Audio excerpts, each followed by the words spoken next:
À la une, la femme qui a agressé l'agent du SIAO de Fort-de-France sera jugée le 24 avril prochain. Audience reportée pour que la prévenue puisse préparer sa défense. Ce matin, les collègues de la victime ont organisé une marche de soutien. Pagaille monstre à l'entrée de Saint-Pierre. Depuis hier, la RN2 est fermée en raison d'un bloc rocheux qui menace de s'effondrer. La déviation mise en place a provoqué d'importants embouteillages. Puis Olejnik Tomaz en jaune. Le Polonais remporte la première étape du critérium des quartiers au Lamentin. Elle s'est courue cet après-midi dans la commune. La réaction du vainqueur dans ce journal. Puis l'invité de notre édition est Laetitia Priva, secrétaire de l'association Santé Environnement sans dérogation. La deuxième édition du Tour de la Martinique sans pesticides débute aujourd'hui. Quels sont les impacts de ces produits dans notre quotidien? Comment sont passées? Réponse tout à l'heure dans ce journal. Bonsoir, ravi de vous accompagner pour cette heure d'information. Je vous disais en titre, la femme poursuivie pour avoir poignardé une travailleuse sociale du SIAO de Fort-de-France sera jugée le 24 avril prochain. Présentée cet après-midi en comparution immédiate, la prévenue a obtenu un délai supplémentaire pour préparer sa défense. Mise en examen pour violence volontaire avec arme sur un agent chargé d'une mission de service public. Elle reste en détention provisoire dans l'attente du procès.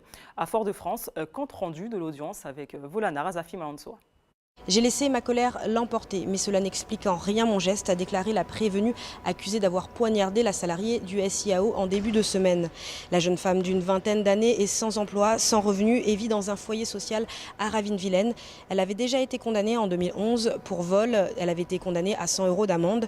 La prévenue dit éprouver du regret. Selon l'expertise psychiatrique, il y a un risque que la jeune femme repasse à l'action si elle ressent de la frustration. Elle peut présenter une fragilité émotionnelle, mais pas de pathologie psychiatrique. Elle serait donc pénalement responsable de l'agression, des faits d'une extrême violence, selon l'avocat de la victime. On l'écoute. Nécessairement, ce ne sont pas des faits habituels et ce sont des faits qui ont effectivement beaucoup choqué. On se retrouve avec une personne qui est ma cliente et qui se retrouve aujourd'hui blessée parce qu'elle aura voulu venir en aide à des personnes qui étaient dans la difficulté. Et elle aura alors été blessée par 5 coups de couteau qui l'ont profondément non seulement blessée physiquement, mais aussi l'ont extrêmement touchée sur le plan psychologique. Dans la salle, comble, une cinquantaine de travailleurs sociaux sont présents, tous de blanc vêtus. Ils sont venus soutenir leurs collègues et consoeurs assises au premier rang, entourées de sa famille. Malgré un bandage à la main, la victime semble aller bien. Elle ne souhaite pas s'exprimer devant les médias. La prévenue a souhaité bénéficier d'un délai supplémentaire pour préparer au mieux sa défense. Requête possible, selon la loi. Après délibération, le juge a renvoyé l'audience au 24 avril. Et ce matin, plus d'une centaine de travailleurs sociaux de Lille a participé à une marche silencieuse en soutien à leurs collègues. L'occasion aussi pour ces derniers de protester contre la violence à laquelle ils disent être de plus en plus exposés. Volana Razafi Manantsoa.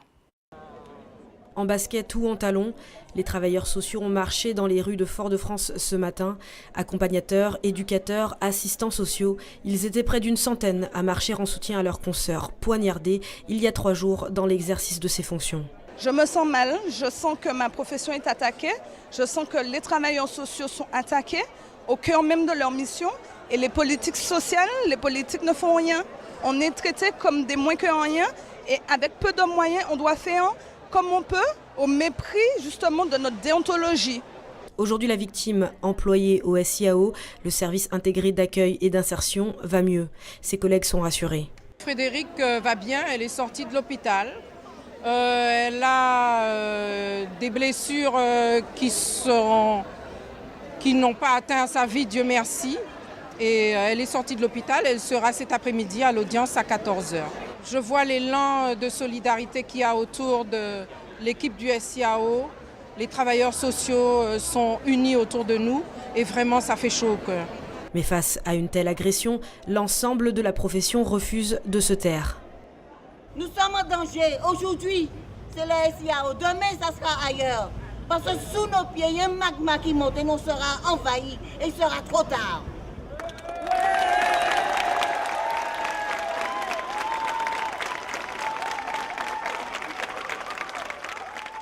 Les travailleurs sociaux dénoncent une augmentation et une banalisation des actes de violence. Quand on travaille dans ce milieu, on rencontre des gens qui subissent et qui sont dans leur monde, de leur vie de tous les jours, aussi dans cette violence.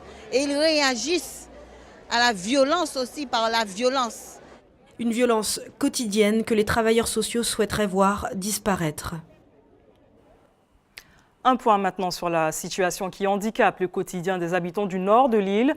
Nous vous l'annonçons hier dans notre édition. La RN2 entre le Carbet et la commune de Saint-Pierre a été fermée à la circulation. Bonne nouvelle donc pour les Pierrotins. Celle-ci réouvre ce soir. Et ce matin, un chantier d'envergure a démarré pour tenter de stabiliser un bloc rocheux qui menace de s'écrouler sur la chaussée. Julien Goudichaud et Elodie Toto étaient sur place. À 20 mètres de hauteur, ces ouvriers s'affairent à une mission périlleuse. L'immobilisation de cette masse rocheuse. 200 tonnes de pierre qui menacent de s'abattre directement sur la chaussée. Étape numéro 1, stabiliser le bloc. On est en train d'équiper là en ce moment avec des barres pour procéder à leur scellement et donc installer des câbles qui vont permettre de tenir le bloc provisoirement.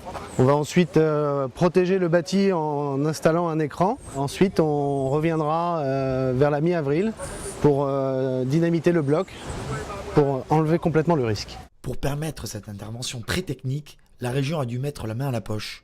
En jeu, la sécurité des usagers de la route, mais aussi les locaux associatifs rénovés situés en contrebas. On a un compresseur, des acrobates que nous avons, donc ce sont quand même des personnes aguerries qui ont l'habitude de travailler en falaise et qui mènent ce genre d'opération sans souci. C'est une opération qui devrait coûter pas 60 000 €. Le chantier nécessite la fermeture totale de cette portion de la RN2. Pendant au moins 48 heures, une déviation a été mise en place le temps des travaux. N'en déplaise aux usagers pénalisés. Nous avons pris les précautions, bien sûr, des travaux d'urgence comme ça vont de pair avec quelques inconvénients. Et nous nous en excusons par avance auprès des entreprises, auprès des riverains. Mais je me dis qu'une déviation longue vaut mieux qu'un accident. Parce qu'un rocher comme ça qui se détache, c'est mort d'homme à coup sûr. Et homme peut être au pluriel. Le Saint-Pierre n'est pas du tout enclavé puisqu'on peut également passer par la route de la Trace. Il ne faut pas oublier que ce blocage ne dure que 2 jours. La démolition du bloc aura lieu le 12 avril. La portion de route sera de nouveau coupée toute la journée, le temps d'évacuer les gravats. Et des travaux qui se sont terminés un peu plus tôt que prévu. Je vous le disais il y a quelques secondes. La route réouvre ce soir à partir de 19h30. Et justement, quelques heures auparavant, en conséquence de la fermeture de cette portion de route de la RN2, c'était une véritable scène de pagaille qui a été observée à l'entrée de la commune. Automobilistes, transporteurs, commerçants, de nombreux usagers se disaient pénalisés malgré la déviation mise en place. Elodie Toto et Julien Goudichaud. Non mais là c'est fermé en fait, il faut remonter et il faut se prendre direction Boubois. Route bloquée, informations disparates. Sur la route nationale 2, ils étaient nombreux aujourd'hui à chercher leur chemin. C'était carrément pas bien organisé, je pense que les touristes ils doivent vraiment en chier, on peut dire ça? Bah ouais, c'est ça je crois. On désirait passer et on s'aperçoit que c'est bouché.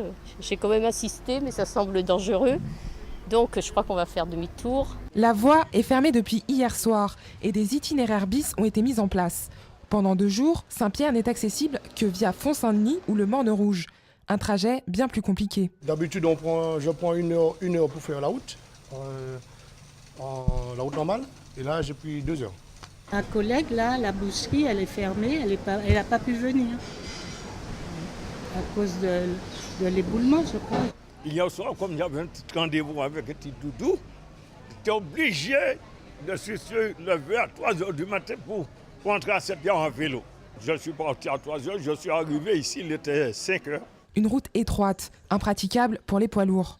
Dans les carrières environnantes, on évalue déjà les pertes. Ça représente quelques milliers d'euros de chiffre d'affaires qui n'ont pas pu être réalisés aujourd'hui. Il faut que lundi, la route soit rouverte, oui. Les écoles aussi ont subi les conséquences de ce manque d'accessibilité.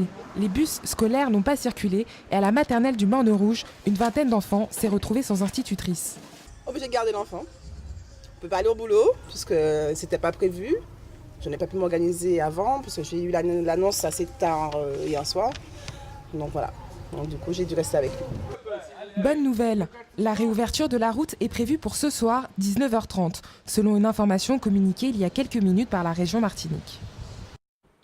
Parlons environnement à présent, à l'occasion de la semaine pour les alternatives aux pesticides du 20 au 30 mars prochain.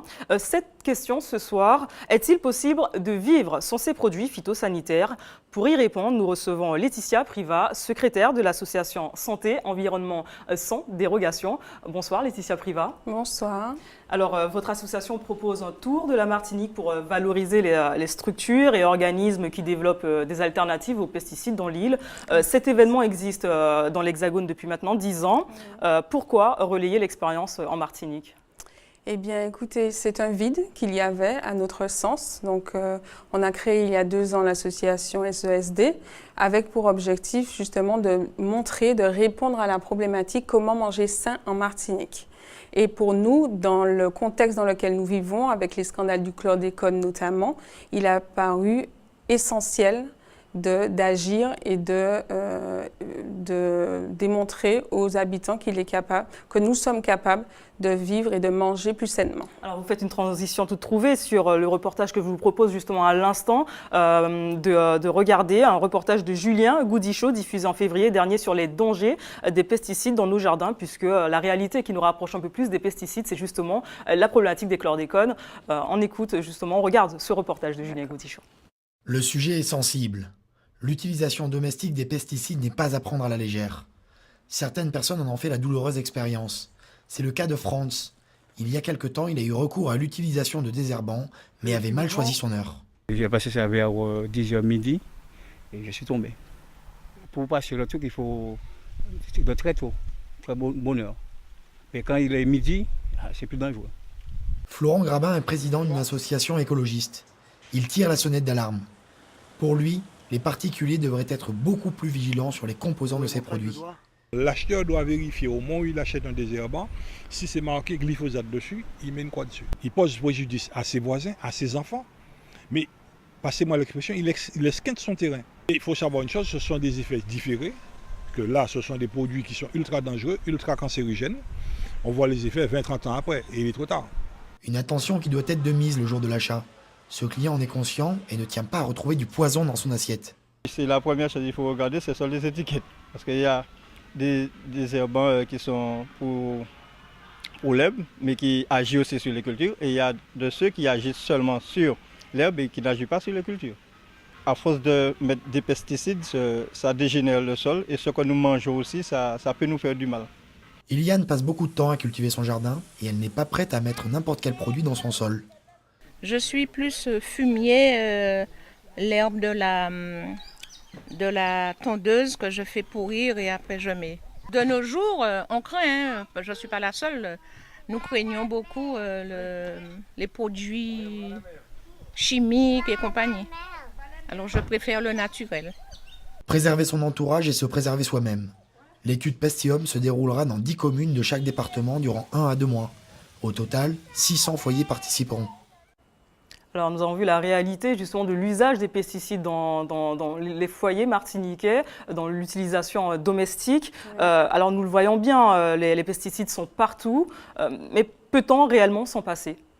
Ben écoutez, il y a des agriculteurs qui le font aujourd'hui. C'est l'objectif du Tour de la Martinique sans pesticides, c'est de mettre la lumière sur ces pratiques. Donc effectivement, on a une filière bio qui est en train de s'organiser. On a des personnes qui ne sont pas dans le bio, mais qui sont dans le naturel et qui certifient leur agriculture. Et on a également des personnes qui accompagnent tout un chacun à cultiver chez soi. Alors qu'est-ce que c'est concrètement manger bio ? Jusqu'où on remonte dans la chaîne alimentaire ? Est-ce que manger bio signifie-t-il de bouder, on va dire, les grandes surfaces, d'aller dans un marché de proximité pour acheter son produit auprès de l'agriculteur lui-même ? C'est quoi manger bio ? Alors, manger bio. Alors, si on reste au sens strict de bio, on a toute la notion de contrôle par des organismes certifiés et donc on est vraiment dans le zéro pesticide. Et donc, manger bio, ce serait se diriger vers des personnes et des aliments qui sont certifiés sans pesticides. Aujourd'hui, on va plus loin que ça. Concrètement, ça veut dire quoi ? Ça veut dire un sol, on va dire, vierge de tout pesticide. C'est ça. Cultiver, on va dire, un plant de tomate sans avoir... recours à des produits chimiques, exact. Vraiment cultiver, manger sans pesticides. Oui. Alors, est-ce que le bio puisque bon, dans tout ce que l'on connaît, hein, on se dit aller dans un supermarché bio, ça coûte quand même assez cher. Est-ce que c'est accessible à toutes les bourses ?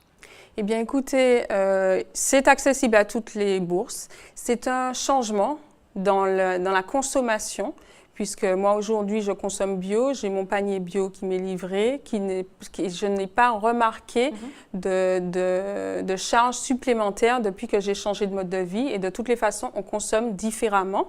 Donc, j'encourage vraiment tout le monde à venir discuter, échanger avec nous. Rapidement, quels sont les grands temps forts, justement, de ce tour de la Martinique ? Alors, on sera sur les marchés. Donc là, ce soir, je sors du marché bio de Chelcher. On sera sur le marché d'Orga-Pays également, le mercredi. Et on sera dans des exploitations agricoles bio. On sera à Bouliki Bio demain, voilà. On sera au Petit Coin de Paradis à Casse-Pilote mardi. Alors on peut suivre également votre actualité sur votre page Facebook, exact. Puisque vous en avez une. Marticide, avec ou sans vous. Voilà. Merci Laetitia Privat d'avoir répondu à nos questions et puis invitons encore les Martiniquais à consommer bio et de profiter de ce tour de la Martinique. Voilà, merci beaucoup. Merci. Restez avec nous. Dans quelques instants, nous parlerons sport. Coup de projecteur ce soir sur les compétitions marquantes de ce week-end. Puis plein feu sur ceux qui entreprennent et ceux dès le plus jeune âge. Depuis la rentrée, 19 mini-entreprises ont vu le jour dans les collèges et les lycées grâce à un bon coup de pouce découverte dans quelques instants.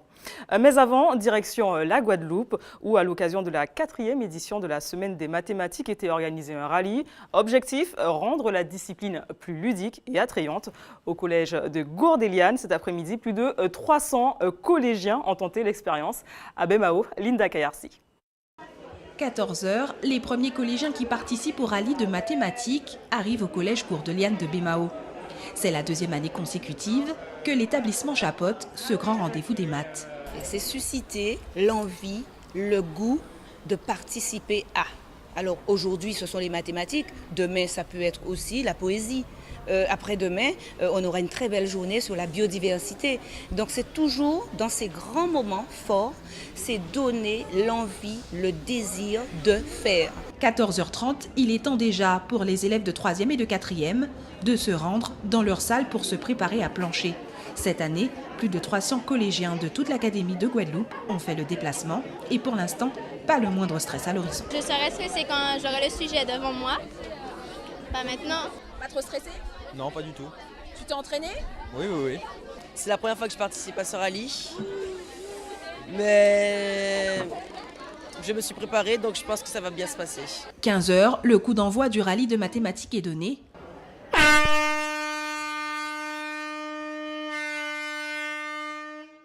L'heure est désormais à la concentration et surtout au travail d'équipe.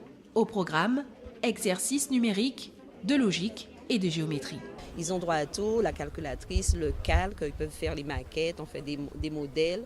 S'ils ont des cubes, donc ils peuvent composer et essayer de trouver des solutions. Donc toutes les stratégies sont bonnes à prendre. Au bout d'une demi-heure, les premières copies sont rendues. Pour certains, les maths est un jeu d'enfant. On a pu se partager les tâches, on a su bien gérer et ça nous a permis d'avoir une complémentarité et de bien finir. Dès le début, en fait, on a un petit coup de stress parce que le premier exercice, c'est celui le plus dur au final. À 3. À 3. Et lui, il est venu après. Si. Enfin bref. Et donc, c'était le premier exercice foutait bien la pression, mais après, ça allait. 16h, c'est la fin du rallye de mathématiques. Les résultats et palmarès sont attendus mercredi prochain. Comme chaque vendredi soir, tour d'horizon des temps forts sportifs du week-end. Beaucoup de collectifs au menu, mais pas seulement. Stéphane Lupon, merci de nous rejoindre. Alors, quelle est l'actualité de ce week-end? Bonsoir Océlia. L'actualité est évidemment chargée, mais elle débute d'abord par la 5e édition du Critérium des quartiers. Cet après-midi se courait la première étape de cette 5e édition. Après la victoire du club organisateur, le Madelina Bakers du Lamentin, c'est le Polonais de l'équipe Pavilly-Barentin, Thomas Olejnik, qui s'impose au terme des 101 km que comportait l'étape du jour. En fait, tout s'est disputé, tout s'est déroulé, tout s'est joué dans le 3e tour, dans le 3e des 4 tours que comportait le circuit. Le résumé de l'étape nous est livré par Marc-Olivier Dream. Ils sont 96 coureurs au départ de cette 2e étape du Critérium des quartiers, longue de 102 km. Au menu, giratoire de la gendarmerie, Montpito, 4 croisés, Bois-Rouge, Carrère, RN5, Vieux-Pont Centre-Ville, un circuit à couvrir 4 fois. Au premier passage, c'est un groupe fort d'une quinzaine de coureurs qui fait la course en tête. Place d'Armes, Mont-Pitot, retour sur la ligne de départ. Au deuxième passage, Michael Laurent entraîne un peloton étiré. Dans les lacets de Mont-Pitot, Alcolea Noumez Arnold tente une sortie, mais dans Bois-Rouge, tout entre dans l'ordre. Au dernier tour de circuit, Olejnik Thomas et Camargo Jonathan prennent une option sérieuse sur la victoire finale. Dans la dernière difficulté, ils ont 45 secondes d'avance sur le poursuivant. Un peu plus loin, on retrouve le groupe du maillot jaune. Au terme de 2h30 minutes et 1 seconde, c'est le sociétaire de Pavili Barentin qui s'offre une victoire en solitaire et prend les commandes de ce 6e critérium. Trouver cette étape cet après-midi? Cette étape-là, ça me convient bien parce que c'est des bosses qui passent complètement encore. C'est pas des trucs trop raides. Donc c'est des trucs où on peut s'accrocher. Donc j'ai essayé de jouer aujourd'hui parce que demain, après-demain, on ne sait pas ce qui peut se passer. Tout n'est pas fini, d'autant plus que Thomas Olejnik nous disait que lui c'est plutôt un baroudeur. Par contre, les côtes dures, il ne les passe pas, mais on verra. Quelquefois, les coureurs vous disent qu'ils ne les passent pas et finalement, on voit qu'ils les passent très bien. Mais on sait que le deuxième, Jonathan Camargo, c'est un très bon grimpeur. Donc demain, on verra l'explication dans la montée de Mont de l'Enfer. On devrait avoir une très belle explication. Et puis pourquoi pas les coureurs martiniquais qui referont le retard pour revenir en tête de ce critérium des quartiers de la ville de Lamentin. Oui, poursuivons. On poursuit, mais avant de poursuivre, je vais quand même faire un point sur l'étape de demain. Elle partira du stade de Georges Gracian pour finir. Notre consultant Pierre Assami vient de dire au Mont de l'Enfer. Inutile de vous dire que ça va grimper Mont de l'Enfer. Je vous disais justement en antenne, si ça montait au Lamentin. Oui, ça grimpe beaucoup au Lamentin, Mont-Pitot, Mont de l'Enfer.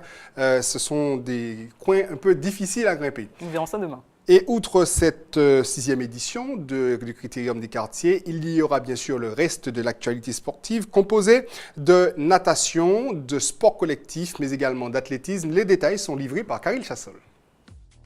Les tempestes, surprises et habitables seront de sortie ce week-end dans la baie de Fort-de-France. Nos régatiers disputeront la Bananas Cup demain 14h pour la première manche et dimanche 9h pour la seconde. De l'eau de mer, on passe à celle de la piscine du Carbet. Elle sert de cadre depuis ce matin au championnat de National 2. 114 nageurs, dont certains de Guadeloupe et de Guyane, prennent part à cette compétition qualificative pour les championnats de France élite. Dernière brasse, dimanche après-midi. Nos athlètes participeront demain au meeting de sélection des Carifta Games.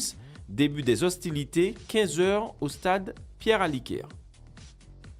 Sport collectif en volleyball féminin, on joue la 21e et avant-dernière journée du championnat. Demain, 19h, 3 matchs, dont le choc Espoir-Rayon. Dimanche, 9h, 2 matchs refermeront cette journée. Chez les hommes, tous les matchs de la dernière journée de championnat auront lieu demain à 19h30, 20h et 20h30, avec notamment le derby arlésien. En basket, la 18e et dernière journée du championnat élite, débutée en milieu de semaine, se poursuit ce week-end. Chez les femmes, demain 18h, 3 matchs et dimanche, à partir de 17h, une rencontre refermera cette journée. Chez les hommes, demain 20h, 3 matchs sont programmés. Handball féminin, la 16e journée du championnat de pré-national, débutée en milieu de semaine, se poursuit ce soir. 3 matchs au menu à 20h, tout d'abord UJ Redoute Gauloise à Corridon et JSC Pelletier Arsenal au Lamentin. Puis à 21h30, l'Aiglon sera face à l'USC Citron au Palais des Sports du Lamentin. Demain, 18h30, un match au menu, le choc Réveil sportif AS Mondizes au Gros-Morne. Chez les hommes également, cette 6e journée se poursuit ce soir. À 20h30, éveil de Carabin Sainte-Anne Cap 110 au Hall du Lorrain. Et à 21h30, UJ Redoute Gauloise à Corridon. Demain, 20h, 2 matchs clôtureront cette journée. En football féminin, toutes les rencontres de la 14e journée du championnat auront lieu dimanche à partir de 16h. Chez les hommes, la 18e journée de DH débute ce soir 20h par 2 rencontres. Le derby lamantinois Aiglon CS Bellimois à Georges Gracian et le choc Golden Star RC Via Pilote à Pierre-Aliquer. Demain, 16h, 5 rencontres clôtureront cette 18e journée du championnat de DH. Stéphane Lupon, merci. Rappelons que nous vous retrouvons demain soir pour le magazine Sport Week-end. Oui, c'est à 19h40 dans le journal présenté par Océlia Cartes, qui n'a toujours pas choisi sa discipline sportive alors que nous arrivons dans le Money Time de la saison. Vous avez encore une semaine pour le faire. Vous avez manqué à l'événement d'ATV hier, c'était le football et j'y étais. C'est bien. L'information locale et régionale continue. Plein feu sur vos quartiers, tout de suite avec votre JT des communes.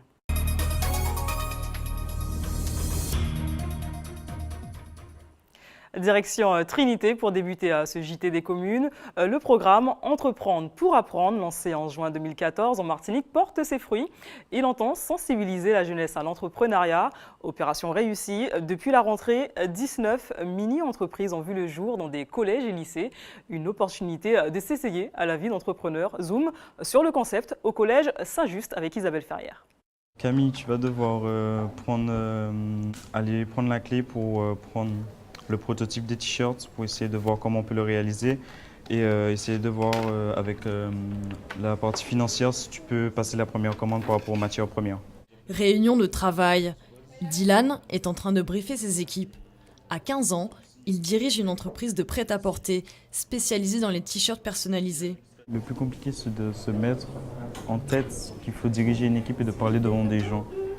De prendre des décisions, de se dire qu'on prend cette décision-là avec la peur que ça rate et que chaque fois qu'il y a un truc, c'est moi qu'on vient voir et pas d'autres. C'est sur moi la responsabilité et de temps en temps, c'est assez, on va dire que c'est assez préoccupant.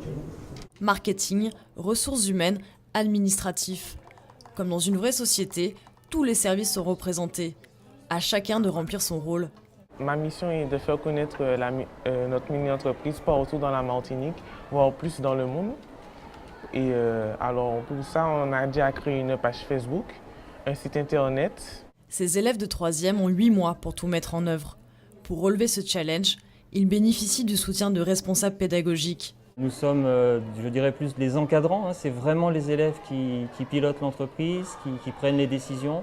Nous sommes juste là pour rectifier le tir, donner la bonne voie à prendre. Nous sommes ici sur des attitudes entrepreneuriales et il est vraiment important que ce soit l'élève qui soit acteur de sa formation et non pas spectateur. Ce concept de mini-entreprise est né en juin dernier. Principal objectif de cet exercice, lutter contre les freins à l'entrepreneuriat. C'est donner l'opportunité aux jeunes de se dire c'est possible, l'entrepreneuriat est accessible à tout le monde. Par contre, il s'agit de se préparer, de se former, d'expérimenter. De cette manière, ça leur ouvrira des possibilités soit de créer des entreprises, soit de travailler sur leur propre employabilité et découvrir leurs propres compétences. Déjà 19 structures ont vu le jour. En mai prochain, elles vont confronter leurs projets.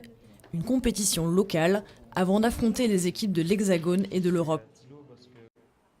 En écho à la semaine de l'artisanat, partons maintenant à la découverte d'un métier d'art, celui de tourneur sur bois. Marc Ruster exerce la profession depuis de nombreuses années et Hubert Bornil, Michelet François se sont rendus dans son quartier à Macouba. Reportage. Au fur et à mesure, ça va équilibrer la pièce. Voilà, comme ça va? Oui, ça va comme ça. Voilà. On fait un peu de bricolage aujourd'hui. Je me suis découvert une passion pour le bois, l'artisanat du bois, mais dans la tournerie. Et là, on est devant entre les deux poupées, et ça s'appelle la gouge. Je vous invite à découvrir un métier millénaire en compagnie de Marc Ruster, un artisan tourneur du bois. Allez.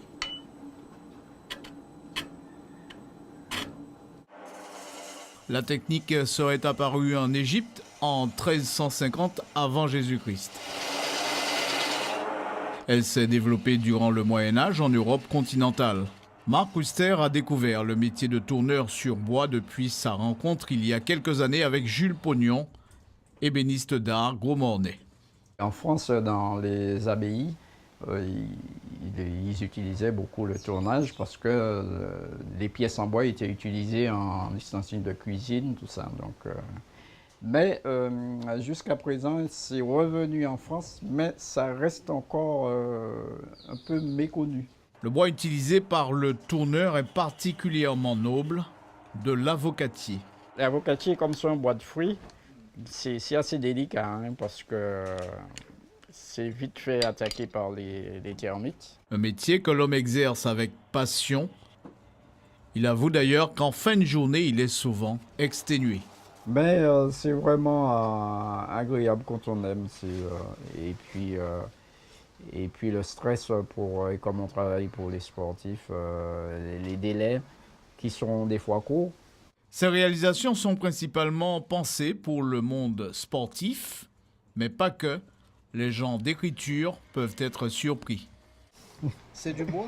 Oui, c'est du bois. C'est de l'hibiscus, du maraud bleu. Ça qui était découpé en carte de Martinique et puis voilà, et puis au milieu. Ah ouais.